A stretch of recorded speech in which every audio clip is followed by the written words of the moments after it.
Assalamualaikum warahmatullahi wabarakatuh. Baiklah, hari ini saya akan mencoba belajar memotong baik dan tepat di versi saya. Ya, semoga aja bisa membantu teman-teman sekalian. Oke, saya akan langsung saja. Umumnya orang-orang yang belum mengenal pemotongan biasanya jarinya lebih condong ke lurus lah. Jadi untuk pemotongan ini lebih rawan bahaya terkena pisau. Saya mengajarkan agar bagaimana cara memotong cepat dan terhindar dari hal-hal yang bisa melukai jari lah. Umumnya yang di rumah tuh motongnya kebanyakan jarinya kan lurus. Nah, sedangkan pisau tuh seperti yang motong biasa lah. Nah, begini, jadi intinya jari tuh nggak nempel pisau.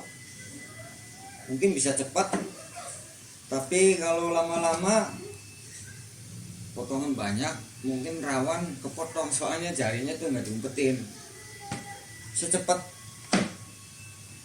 Itulah intinya potongan yang orang-orang biasa lakukan di rumah karena potongannya nggak terlalu banyak. Nah, saya akan mengajarkan bagaimana cara potongan banyak, cepat, tapi tetap aman dan potongannya tuh rata. Jadi intinya ada di jari sama pisau.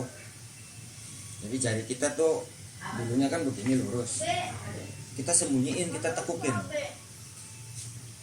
Nah, terus pisau usahakan nempel di jari. Jadi jari ini buat tumpuan.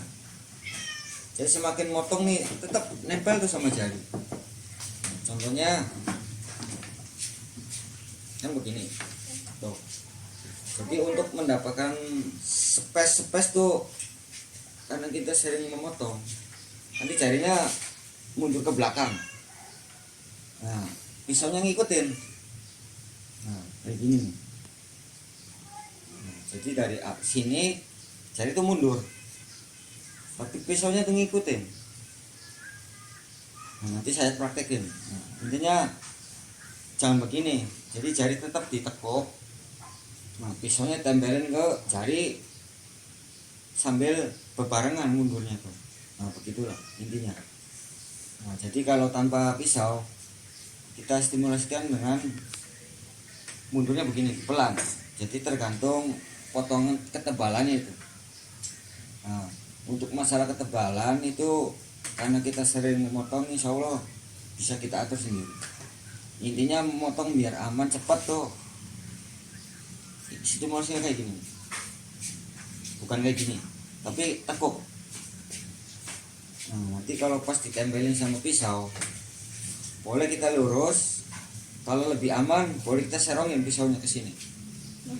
Jadi malah menghindar risiko kepotong itu jari lebih sedikit lah. Boleh lurus, boleh miring gini ini nih. Nah, nanti saya praktekin. Yang sekiranya kalau takut kepotong jarinya, kita sarungin aja 45 derajat. Nah, itulah ini. Nah, adapun yang di tengah gini. Biarpun kita matanya nggak fokus ke ini juga, insya Allah nggak bakal kena potong. Tapi potongannya rata. Ini karena terbiasa. Jadi kalau potongannya udah, tangannya kuda-kudanya udah benar, biarpun kita nggak fokus ke sini, itu potongnya tetap rata. Mungkin kalau awal-awal kita nggak bisa cepat, tapi usahakan yang penting jarinya tuh lebih safety lah, lebih aman. Boleh cara kita tuh mengayuhnya diangkat gini boleh. Cuma kalau mau lebih cepat lagi, saya punya teknik. Kebanyakan orang kan diangkat, pakainya kan tengah-tengah pisau, jadi diangkat gitu tuh, diangkat diayun gitu tuh, seperti orang gergaji lah, digosrok gitu. Kebanyakan orang kan yang kayak gitu pakainya kan tengah mata ujung pisau nih. Ada yang lebih cepat, itu kita pakai bagian pantat, tapi ujung pisaunya kita tempelin di sini. Jadi seperti kayak giles gini nih. Jadi ini tetap nempel, tapi tetap posisi kuda-kuda sama, jarinya tuh tetap ditempelin di pisau. Nah, ini sambil kayak gini nih.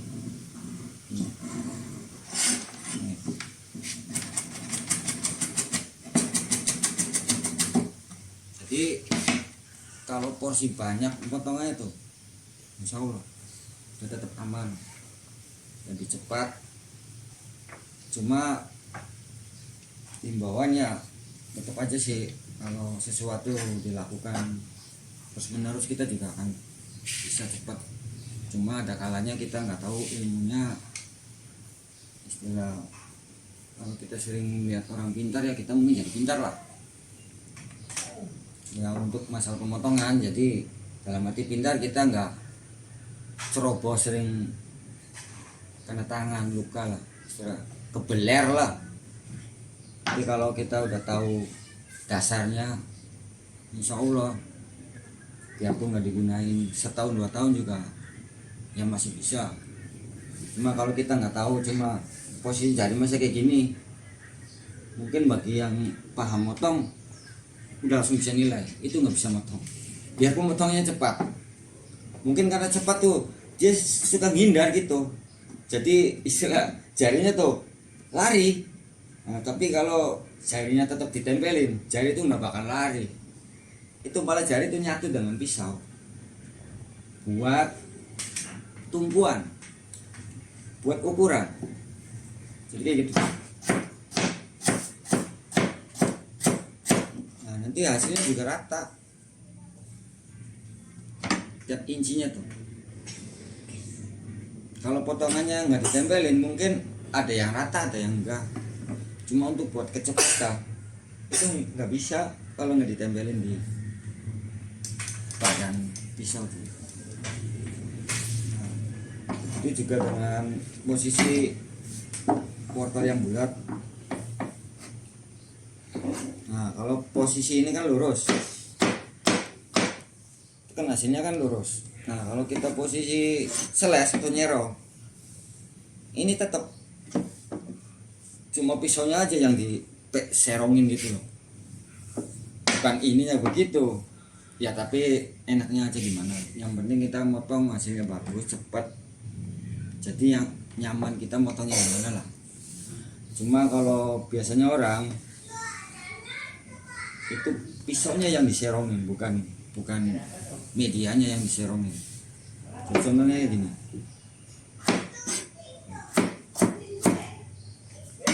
ini potongannya serong. Nah, untuk memotong daun bawang, misalnya bawang putih, bawang merah. Kebetulan sini adanya bawang putih ya, bawang merahnya belum ada sih. Itu bisa pakai pantat, bisa pakai tengah, bisa pakai ujung.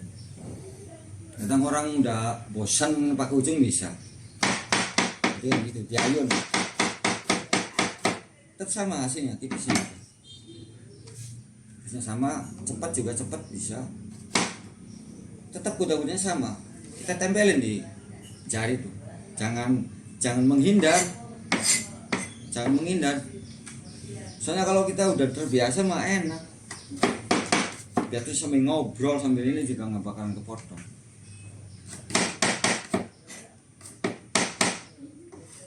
Pakai ujung bisa, pakai ini bisa. Cuma kalau biasa saya pakai itu pakai pantat karena lebih cepat, lebih santai lah saya motongnya tuh. Terus juga mata tuh nggak terlalu fokus di apa yang saya potong.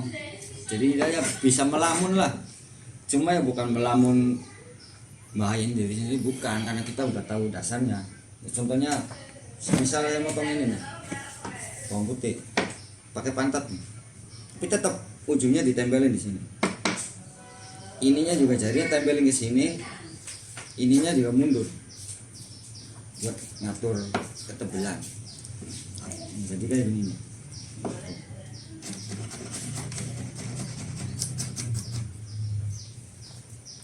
Hasilnya sama semua. Karena hasilnya sama itu karena kita sering memotong. Sama daun bawang juga.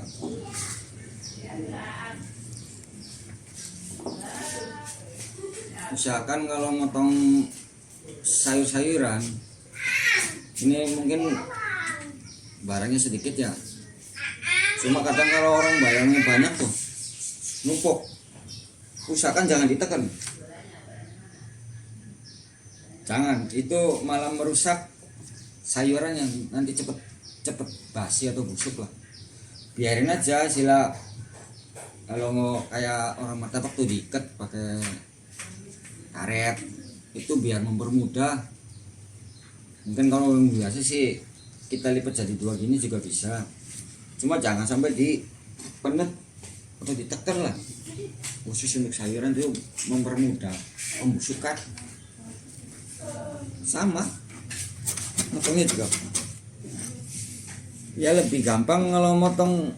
Posisi saya sih ditempelin tuh, biarpun nggak melihat juga cepet, hasilnya sama, potongannya tipisnya tuh, karena udah keseringan tempelin, jarinya diumpetin, tinggal goyang.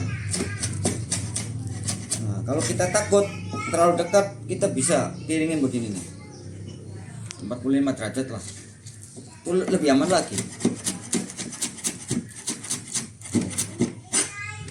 Nah, berhubung motongnya jongkok kan lebih susah.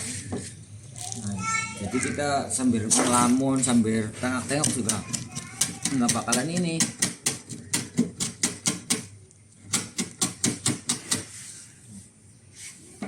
Spasinya juga sama. Ya intinya sih di jari sama pisau tuh ditempelin.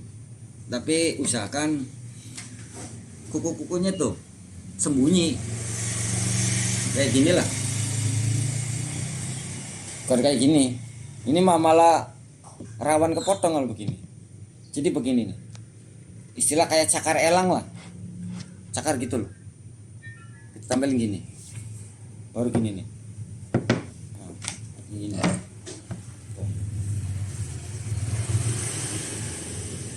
Mudah.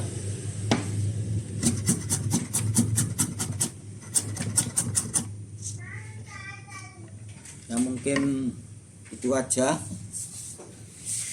yang saya praktekkan hari ini. Untuk kekurangan dan kelebihan ya kita sama-sama belajar, mohon masukannya untuk diri sendiri, motong mungkin ada yang lebih baik.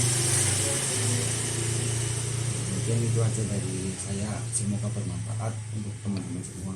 Assalamualaikum warahmatullahi wabarakatuh.